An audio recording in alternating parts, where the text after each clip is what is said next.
Hello बच्चों। कैसे हैं आप सभी। आशा है आप सभी स्वस्थ और मस्त होंगे। अपनी जैसे कि ये ग्रामर की क्लास चल रही है, ठीक है। और ग्रामर की क्लास में हम लोगों ने पिछले सेगमेंट में देखा सेंटेंस के बारे में। ठीक बेटा, आपने क्या देखा उसमें? सेंटेंस क्या होता है उसके बारे में आपने सीखा है। अब आज जो अपना नया टॉपिक है, बहुत ही बेहतरीन टॉपिक है, डायरेक्ट एंड इनडायरेक्ट नरेशन। बेटा ये चाहे अप टू 12th क्लास तक के लिए बेनिफिट होता है, ठीक है। 10th और 12th में तो बहुत इंपॉर्टेंट टॉपिक में से एक है। इवन कॉम्पिटिटिव एग्जाम्स में भी इसको पूछा जाता है, ठीक है। और जो बच्चे 8th क्लास में हैं, 7th क्लास में हैं, 6th क्लास में हैं, है ना, वो भी इसे पढ़ सकते हैं, है ना। तो सबके लिए बेहतरीन टॉपिक है और इंपॉर्टेंट टॉपिक है। कैसा टॉपिक बेटा? इंपॉर्टेंट टॉपिक में से एक है। तो डैन डैट शुरू करें उससे पहले इस क्लास को आप सभी लोगों के साथ शेयर जरूर कर दीजिएगा, है ना। और नोट्स वगैरह के लिए आप ऐप डाउनलोड कर सकते हो, ठीक है। चलो तो क्लास को शुरू करें। बेटा मैं अगर आपसे कहूं कि किसी भी बात को कहने के दो तरीके होते हैं, है ना। अगर मैं आपसे कहूं कि किसी भी बात को दो तरह से कहा जा सकता है, ठीक है। यानी कि हम किसी की भी कहे हुए वर्ड्स को, यानी कि किसी की बोली गई बात को दो तरीके से कह सकते हैं। तो क्या आप इस पे एग्री हैं? एग्री हैं कि नहीं? आप ये बताइए। एग्री अगर हैं तो मैं आपके सामने एक सेंटेंस लिखने जा रहा हूं। जैसे मान लीजिए मैंने किसी की कही हुई बात को ज्यों का त्यों अगर जैसे बोल दिया, तो जैसे मैंने लिखा कि he said comma inverted comma you are playing cricket, ठीक है। You are playing cricket. मैंने किसी की कही हुई बात को ज्यों का त्यों कह दिया कि he said you are playing cricket. ये मेरा हो गया पहला तरीका, है ना। फिर मान लीजिए मैंने इसी को ऐसे बोला कि ही सेड दैट, ठीक है। यहां पर जैसे मान लीजिए यहां पर बोल दिया ही और शी, ठीक है। ही और शी वॉज प्लेइंग क्रिकेट, ठीक है। जैसे मैंने इस सेंटेंस को इस तरीके से बोला, यानी किसी की कही हुई बात को इस तरीके से भी मैंने बोल दिया। तो दो तरीके से जैसे मैंने इसे आपसे बोला है कि he said you are playing cricket, या एक बोला कि ही सेड ही और शी वॉज प्लेइंग क्रिकेट। एक ही बात को मैंने दो तरीके से बोला ना बेटा। एक ये कि ये जो दोनों बातें बोली मैंने किसी की कही हुई बातें बोली, है ना। ये कही हुई बातों को ही मैंने क्या किया है? रिपीट किया है, कही हुई बातों को, ठीक है। किसको रिपीट किया है? कही हुई बातों को ही मैंने यहाँ पे क्या किया? रिपीट किया। अब देखो एक जैसे यहां पर बोला गया, तो जैसे किसी ने बोला, यानी कि ये जो पर्सन है बंदा ही, इसने कहा, क्या कहा कि यू आर प्लेइंग क्रिकेट। तो मैंने भी यही अगर बोल दिया एग्जैक्ट वर्ड। पहला तरीका तो ये कि आपने सेम रिपीट कर दिया, है ना। एग्जैक्टली क्या हो? सेम आप क्या कर दो? रिपीट कर दो किसी की बात को। तो पहला तरीका तो ये हो गया। दूसरा तरीका क्या हो गया कि उसमें आप कुछ चेंजेस लाओ, है ना, और अपने कॉन्टेक्स्ट में आप उसको बताओ, है ना। कुछ चेंजेस करके अपने कॉन्टेक्स्ट में बताओ, यानी कि चेंज करके बोलो। दूसरा तरीका तो ये हो गया बेटा। अब देखिए यहां पर वही चीज है कि अगर आप किसी की बात को ज्यों का त्यों कह दो बेटा, क्या कह दो? ज्यों का त्यों अगर आप कह दो, तो इसी को ही बेटा क्या कहते हैं? डायरेक्ट स्पीच कहते हैं। क्या कहते हैं? डायरेक्ट स्पीच या डायरेक्ट नरेशन कहा जाता है बेटा, ठीक है। अगर हम किसी की बात को अगर रिपीट करें लेकिन बदल कर रिपीट करें, कुछ चेंजेस करके रिपीट करें, तो बेटा इसी को क्या कहा जाता है, इनडायरेक्ट स्पीच या नरेशन। ठीक है, यहां तक आपको समझ में आ गया होगा कि डायरेक्ट स्पीच और इनडायरेक्ट स्पीच क्या होता है ना। अब सबसे पहले हम लोग डिस्कस करते हैं कि डायरेक्ट स्पीच क्या है ना। डायरेक्ट स्पीच क्या होता है, ठीक है। तो डायरेक्ट स्पीच क्या होता है, तो देखो डायरेक्ट स्पीच के दो पार्ट्स होते हैं बेटा। कितने पार्ट्स होते हैं, दो पार्ट होते हैं। एक होता है रिपोर्टिंग पार्ट, एक क्या होता है बेटा, रिपोर्टिंग पार्ट, और एक होता है रिपोर्टेड पार्ट। ठीक है, तो दो हिस्से होते हैं इसके, रिपोर्टिंग पार्ट और रिपोर्टेड पार्ट। आपको लग रहा होगा कि सभी लोग तो तुरंत बताते हैं रिपोर्टिंग वर्ब और रिपोर्टेड स्पीच। तो देखिए मैं भी आपको बताने वही वाला हूं, लेकिन पहले आप चीजों को थोड़ा समझ लीजिए। रिपोर्टिंग पार्ट क्या होता है बेटा, रिपोर्टिंग पार्ट में आपको समझना होता है रिपोर्टिंग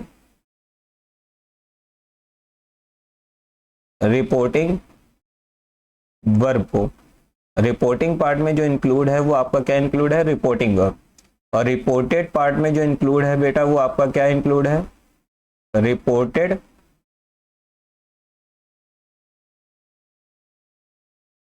स्पीच। ठीक है, क्या इंक्लूड है, रिपोर्टेड स्पीच। ठीक है ना। अब देखिए रिपोर्टिंग वर्ब क्या होता है, तो जो स्पीकर होता है ना बेटा, स्पीकर यानी कि जो बोलने वाला है ना, यानी स्पीकर का मतलब जो वक्ता है। तो स्पीकर बेटा जिस फाइनाइट वर्ब, ठीक है, फाइनाइट वर्ब से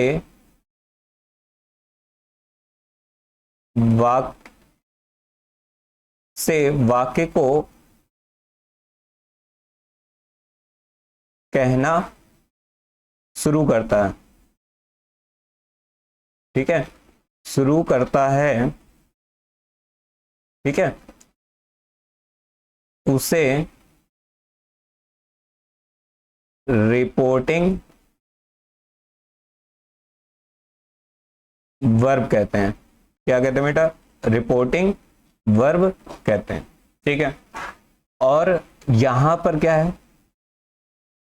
इन्वर्टेड कॉमास में, इन्वर्टेड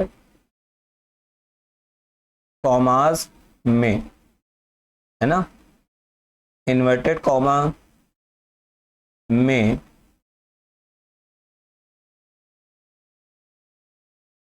कही हुई बात को रिपोर्टेड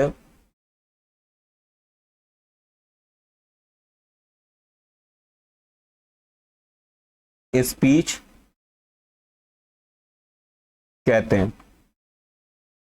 ठीक है, क्या कहते हैं, रिपोर्टेड स्पीच कहते हैं। ठीक, अब देखिए नेक्स्ट पेज पे आप इस चीज को और समझ पाएंगे कि क्या रिपोर्टिंग वर्ब होता है, क्या रिपोर्टेड स्पीच होता है। अब देखिए जैसे मैं आपके सामने एक एग्जांपल लिख रहा हूं, अब ध्यान समझिएगा, है ना। एग्जांपल मैं आपके सामने जैसे लिख रहा हूं फिर से कि द टीचर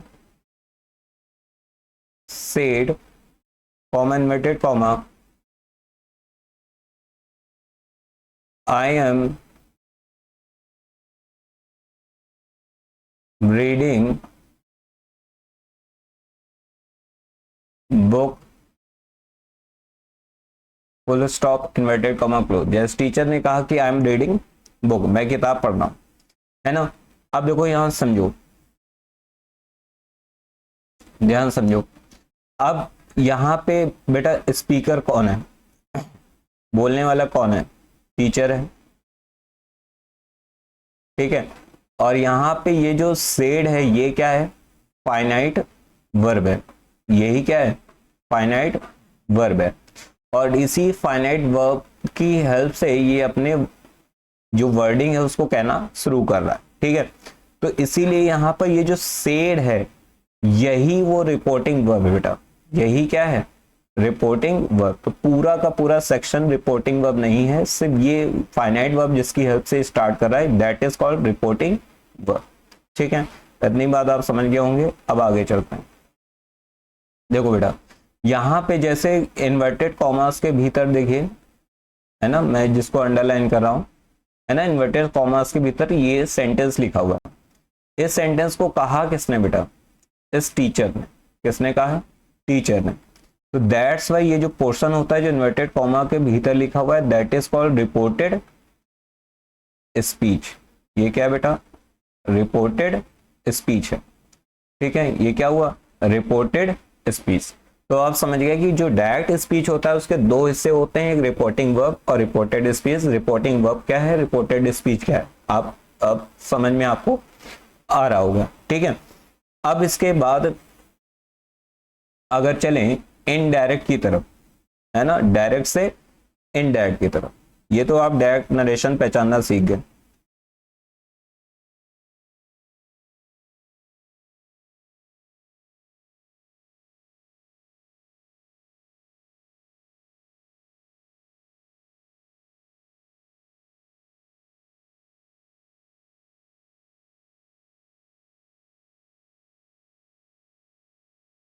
अब देखो डायरेक्ट स्पीच से इनडायरेक्ट स्पीच बदलते समय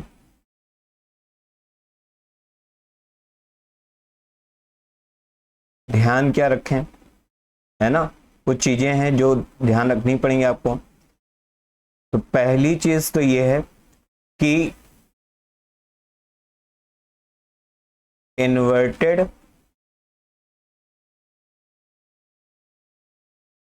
कॉमा को हटा देते हैं, है ना। जब आप इनडायरेक्ट बदलो तो इन्वर्टेड कॉमा को हटाना होता है। फिर कॉमा, इन्वर्टेड कॉमा,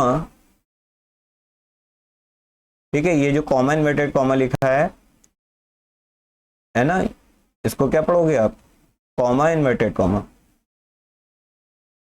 तो जो कॉमा है ना, कॉमा, अब वैसे तो सिर्फ कॉमा ही होता है लेकिन अब मैं लिख दे रहा हूं क्योंकि कॉमा इन्वर्टेड कॉमा साथ में बोलते हैं, है ना, कंफ्यूजन ना हो आपको। लेकिन रियल में अगर वो देखा जाए तो सिर्फ कॉमा ही होता है, यानी आप जो ऐसा देखते हो, ठीक है,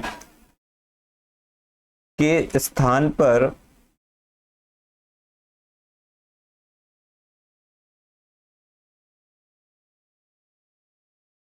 कंजक्शन दैट,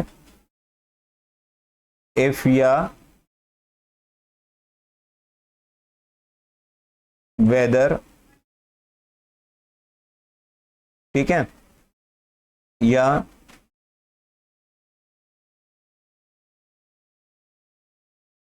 टू का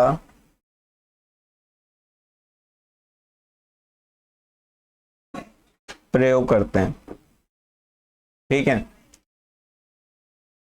फिर तीसरा क्या है कि रिपोर्टिंग वर्ब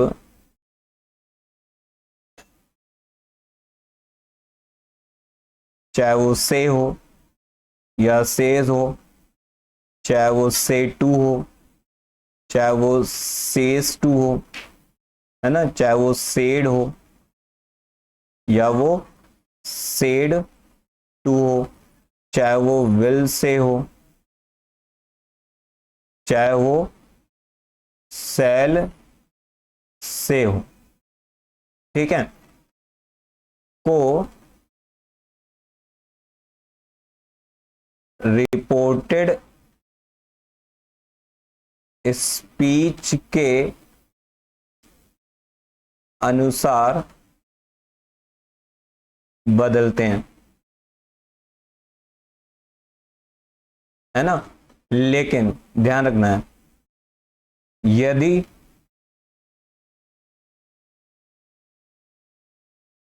रिपोर्टिंग वर्ब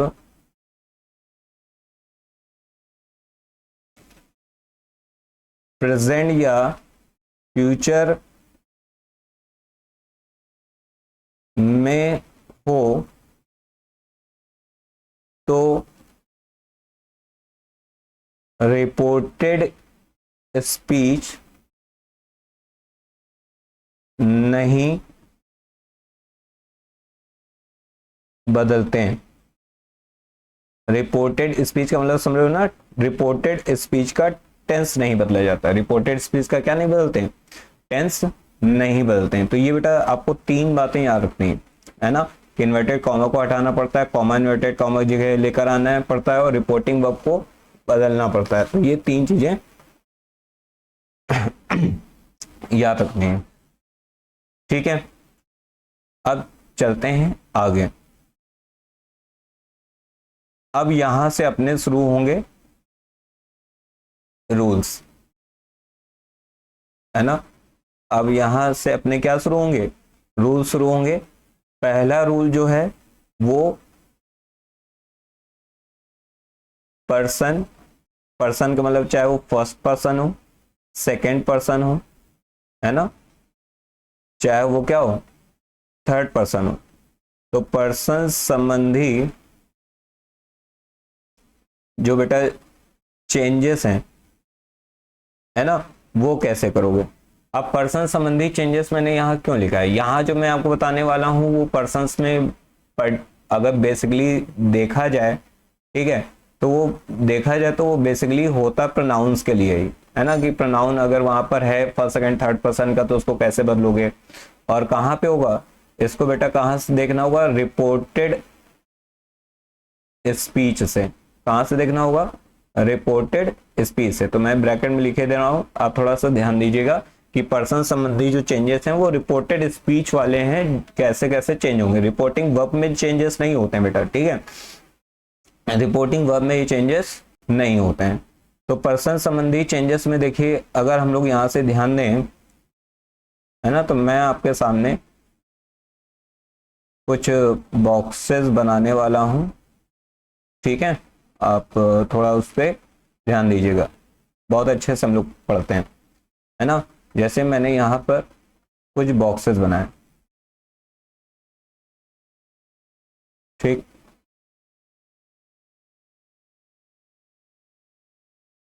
1 2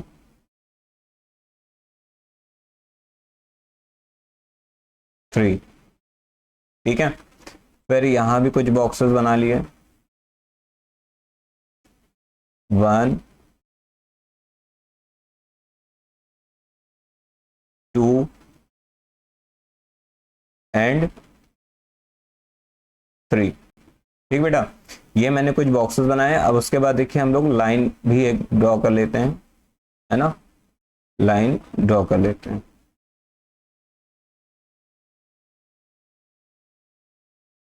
ठीक, ये मैंने एक लाइन ड्रॉ कर ली, ठीक। अब देखिए इसमें हम लोग अंदर पढ़ते हैं। अब देखिए फर्स्ट वाले में देखो क्या होगा,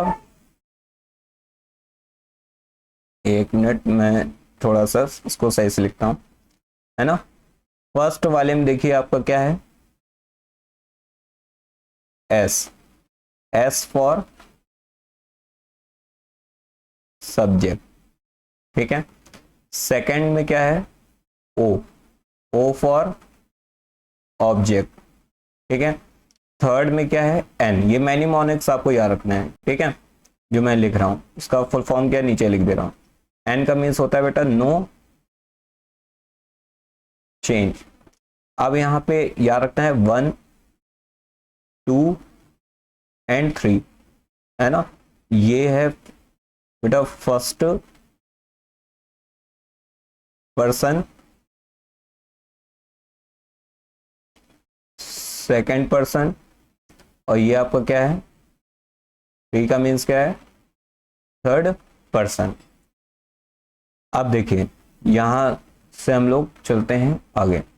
अब देखिए जो आपका फर्स्ट पर्सन है वो सब्जेक्ट के अकॉर्डिंग चेंज होगा, सेकंड पर्सन ऑब्जेक्ट के अकॉर्डिंग चेंज होगा, और थर्ड पर्सन बेटा क्या होता है, नो चेंज, यानी थर्ड पर्सन में जो भी आएगा वो नो चेंज होगा, चाहे वो किसी भी केस का हो, है ना, उसका केस कोई भी हो। अब देखिए, लेकिन ये जो ऊपर वाला जो हिस्सा है सब्जेक्ट ऑब्जेक्ट, है ना, ये आप कहाँ से देखोगे, सब्जेक्ट और ऑब्जेक्ट, ठीक है, तो ये आपको देखना होता है सब्जेक्ट और ऑब्जेक्ट कहाँ से देखोगे बेटा, रिपोर्टिंग रिपोर्टिंग वर्ब वाले पार्ट से। किधर से देखना होता है बेटा, रिपोर्टिंग वर्ब, ठीक है, ये दोनों जो चीजें हैं वो आप कहां से देखोगे, रिपोर्टिंग वर्ब वाले हिस्से से। थर्ड पर्सन तो नो चेंज होता है तो उसको देखने की जरूरत ही नहीं। अब ये जो फर्स्ट सेकंड थर्ड पर्सन है ये कहां से देखना है आपको, रिपोर्टेड स्पीच से। क्या देखना है, रिपोर्टेड स्पीच से, ठीक है, ये कहां से देखोगे, रिपोर्टेड स्पीच से, ठीक है। ये चीज यहां तक आपको समझ में आ गई होगी कि कैसे कैसे पर्सन्स बदलते हैं। ये कॉमन रूल है बेटा, ये कॉमन रूल है, चाहे सेंटेंस कोई भी प्रकार का हो, इसको आपको फॉलो कराना नहीं भूलना है। पर्सन संबंधी चेंजेस नहीं भूलने कि फर्स्ट पर्सन सब्जेक्ट के अकॉर्डिंग रिपोर्टिंग वर्ब के, और सेकंड ऑब्जेक्ट, और थर्ड पर्सन नो चेंज होता है, ठीक है। इतनी बात आपको समझ आ गई होगी, ठीक। अब जैसे हम लोग यहाँ पे एक चीज आपको समझाता हूं मैं, लाइन 2 ले लो।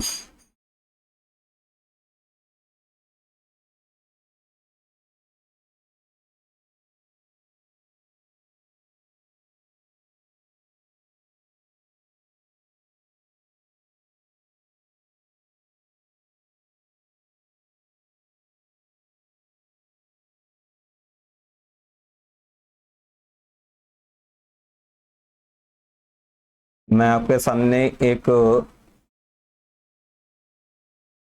चार्ट बनाने जा रहा हूं बेटा, इसको आप अपनी कॉपी में एज इट इज बना लीजिए।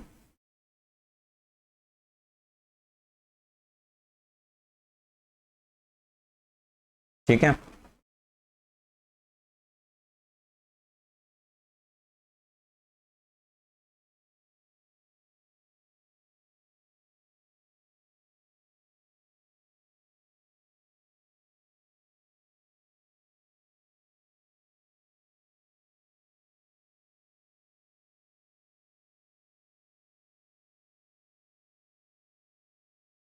ठीक बेटा, ऐसे ही आप इसको बनाएंगे।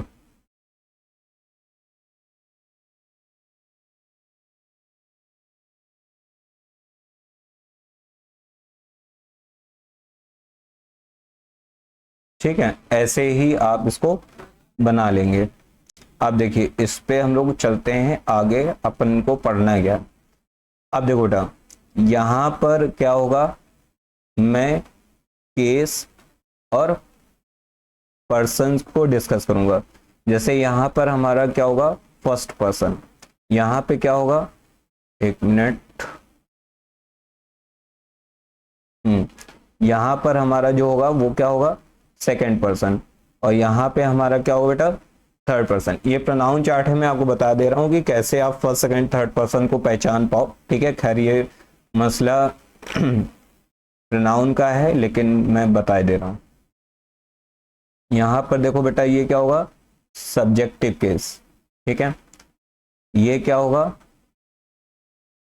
ऑब्जेक्टिव केस, ठीक है, और ये क्या होता है बेटा, पजेसिव केस। अब लेकिन पजेसिव केस दो होते हैं बेटा, एक होता है प्रोनाउन और एक होता है एडजेक्टिव। पजेसिव दो प्रकार के, ठीक है, समझते चलना है। अब फर्स्ट पर्सन में देखिए बेटा, आता है आई और वी, ठीक है। सेकंड पर्सन में क्या आता है, subjective case you. Third person में क्या, कौन कौन आते हैं, ही हो गया, शी हो गया, इट हो गया, है ना, और दे हो गया, ये हो गया। अब देखो इसके आगे चलते हैं। अब इनका ऑब्जेक्टिव केस, जैसे आई का ऑब्जेक्ट क्या होता है, मी होता है, वी का क्या होता है, अस होता है, यू का ऑब्जेक्ट क्या होता है बेटा, यू होता है, ही का ऑब्जेक्ट क्या होता है, हेम होता है, शी का ऑब्जेक्ट क्या होता है, हर होता है, इट का ऑब्जेक्ट क्या होता है, इट होता है, दे का ऑब्जेक्ट क्या होता है, देम होता है, ठीक है। ये हो गए सारे ऑब्जेक्टिव केस पर्सन्स वाइज, ठीक है। अब देखो बेटा, आई का पजेसिव प्रोनाउन जो होता है वो होता है माइन, ठीक है, और ये क्या होता है, माई होता है। अब आपको समझ में आ गया होगा कि पजेसिव एडजेक्टिव है माई। फिर वी का जो पजेसिव प्रोनाउन है वो क्या है, आवर्स, ठीक है, और यहाँ पे क्या होता है, और यहाँ पे क्या है, ऐसे ही यू का पजेसिव प्रोनाउन होता है योर्स, और ये क्या होता है, योर। फिर जैसे यहाँ पर इसका जो होता है बेटा, वो दोनों ही केस में सेम होता है, हिज होता है, क्योंकि डबल एस लगाओगे तो हिज हो जाएगा, वो स्नेक का साउंड होता है। अब यहाँ पे हर का हर्ष हो जाएगा, है ना, और यहाँ पे सिर्फ क्या होगा, हर। यहाँ पे इट्स हो जाएगा, और ये क्या होगा बेटा, सिर्फ इट होगा। फिर यहाँ पर इसका पजेसिव केस क्या होगा, टी एच ई आई और आर, लेकिन साथ में एस, दियर्स। और यहाँ पर बेटा T H E I R, सिर्फ क्या होगा, दियर होगा। तो ये जो मैंने आपके सामने अभी जो टेबल बनाई है ना, जो यहाँ पे मैंने इसको क्या बनाई, जो टेबल बनाई, ये एक इंपॉर्टेंट टेबल है ना। यहाँ से आप ये पहचान पाओगे कि ये जो मैंने तीनों पर्सन बताए ना, फर्स्ट सेकंड और थर्ड पर्सन जो बताया, कि इस फर्स्ट सेकंड थर्ड पर्सन को आप पहचानोगे कैसे, है ना। ये मैंने आपको इसमें बताया कि आप इसको पहचानोगे कैसे, ठीक है। ये मैंने आपको टेबल बना दी है, इसके नोट्स आपको मिल जाएंगे अच्छे से, उसको आप अच्छे से समझ लेना, है ना।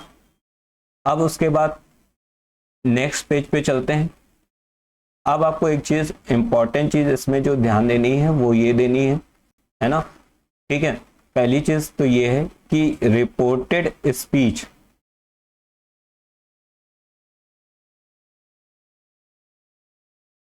स्पीच का पर्सन जिस केस का होगा वह रिपोर्टिंग वर्ब के सब्जेक्ट या ऑब्जेक्ट के अनुसार बदलकर उसी केस में आएगा।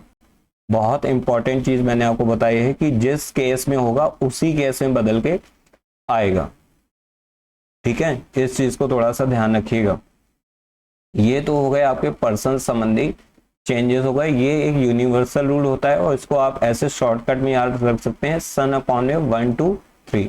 कहीं भी आप बना रहे हो कॉर्नर में नोट कर लीजिए, सन अपॉन 1 2 3, आपको पता चल जाएगा कि फर्स्ट पर्सन सब्जेक्ट के अकॉर्डिंग करना है, सेकंड ऑब्जेक्ट के अकॉर्डिंग करना है, थर्ड पर्सन क्या होता है बेटा, नो चेंज होता है। तो वो आपको इसमें पता चल जाएगा, ठीक है। अब जो अपना सेकेंड रूल होता है बेटा, रूल नंबर जो 2 है ना, वो है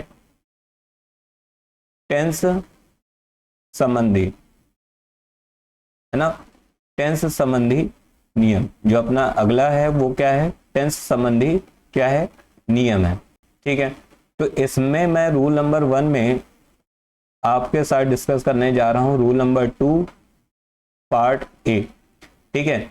अब देखिए टेंस संबंधी जो नियम है वो डिपेंड करते हैं, है ना, क्या होते हैं, डिपेंड होते हैं। किस पे डिपेंड होते हैं बेटा, रिपोर्टिंग वर्ब पे,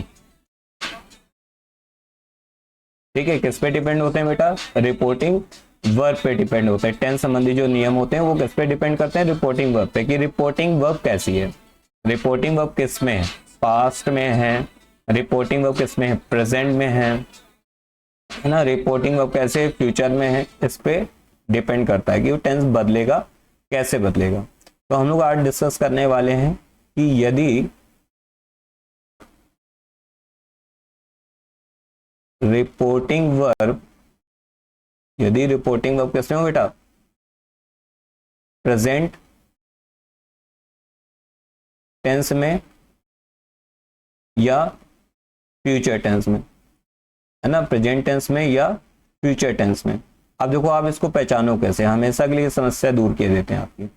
तो प्रेजेंट टेंस में होगा तो आपको देखना है कहीं पर फाइनाइट वर्ब जो है वो से टू, है ना, सेज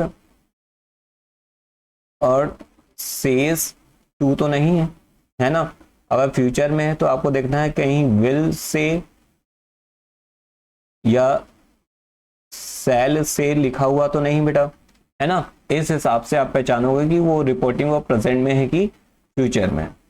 ठीक है, तो अगर रिपोर्टिंग ऑफ प्रेजेंट या फ्यूचर में होगी बेटा, तो अब देखो यहां से होगा क्या, होगा ये कि रिपोर्टिंग ऑफ अगर प्रेजेंट और फ्यूचर में है तो रिपोर्टेड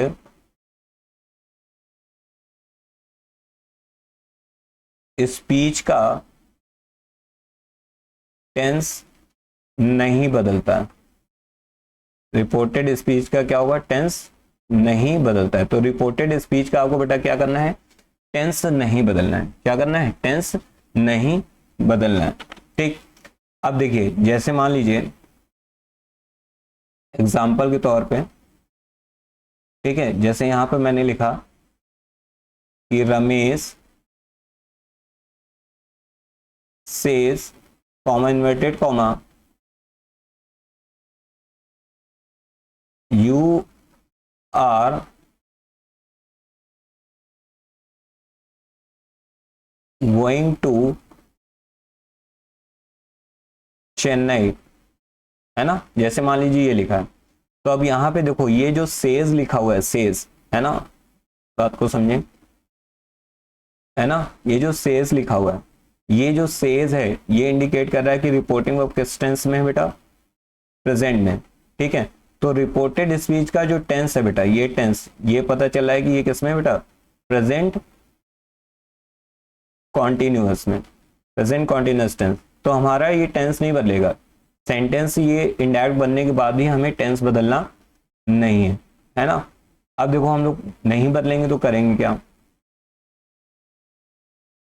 है ना। अब देखो इसका जब बनाएंगे तो देखो बेटा ये हो जाएगा रमेश, क्योंकि रिपोर्टेड स्पीच असर्टिव में है। अभी मैं आपको असर्टिव सेंटेंस के अकॉर्डिंग भी कैसे कैसे चेंजेस होते हैं, कहाँ क्या होते हैं, वो सब बताऊंगा सारे सेंटेंस के अकॉर्डिंग। अभी मैं सिर्फ आपको रूल्स बता रहा हूँ, तो रूल्स को बस रूल्स तक समझिए, परेशान ना होइए कि बन कैसे गया। अभी सिर्फ रूल्स को समझते जाइए, है ना। धीरे धीरे जैसे जैसे एक एक कदम हम लोग आगे बढ़ाते जाएंगे, रूल्स खत्म होते जाएंगे, आपको सारी चीजें समझ में आ जाएंगी। ठीक है, तो थोड़ा सा पेशेंस बना के रखें।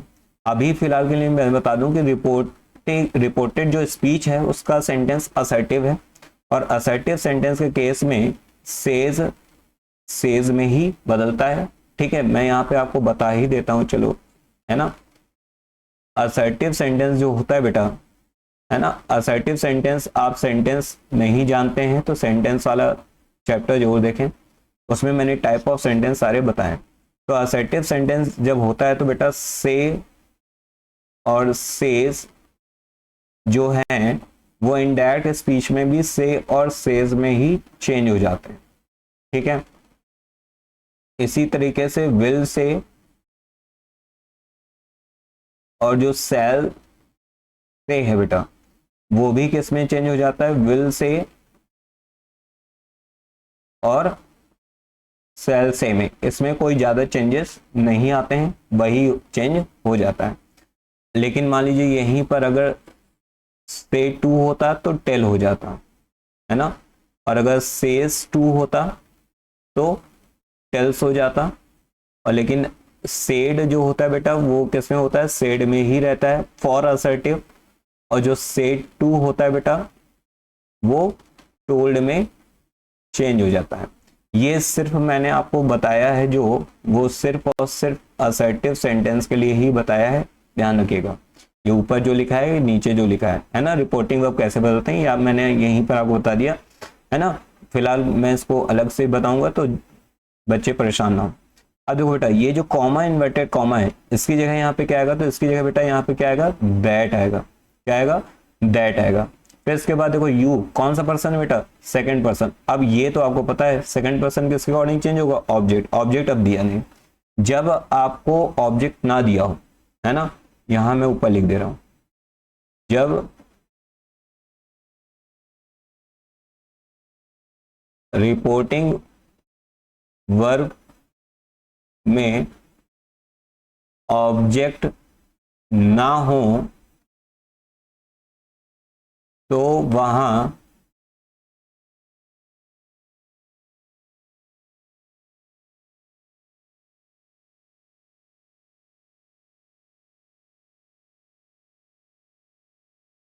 अरे बेटा,